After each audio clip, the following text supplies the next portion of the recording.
వాళ్ళు చెప్పారు. ఇప్పుడు ఒక మాట, ముఖ్యమంత్రి ఒక సభలో మాట్లాడుతూ చొక్కా చేతులు మడతబెట్టే సమయం వచ్చింది.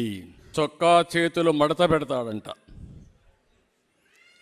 నువ్వు మీ వైసీపీ కార్యకర్తలు చొక్కాలు మడత పెడితే మా టీడీపీ కార్యకర్తలు, జన సైనికులు, ప్రజలు కుర్చీలు మడత పెడతారు.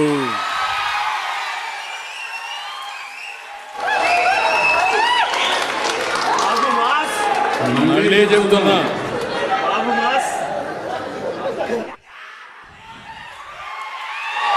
సీఎం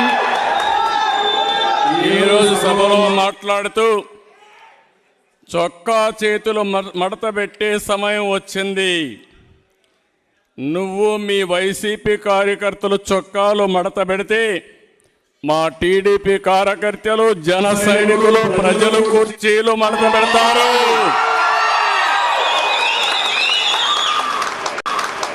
అందరూ కుర్చీలు మడత పెడితే ఏమవుతుందో తెలుసా? జగన్ రెడ్డి నీ కుర్చీ లేకుండా పోతుంది.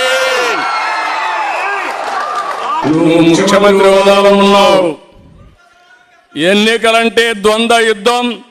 చొక్కాలు చేతులు కుర్చీలు మడత పెట్టడం కొట్టుకోవడానికి కాదు. ఆ విషయం గుర్తుపెట్టుకొని ప్రవర్తిస్తే మేము కూడా గౌరవంగా ఉంటాం. కబద్దార్, జాగ్రత్తగా ఉండమని మరొక్కసారి సభ ద్వారా హెచ్చరిస్తున్నా.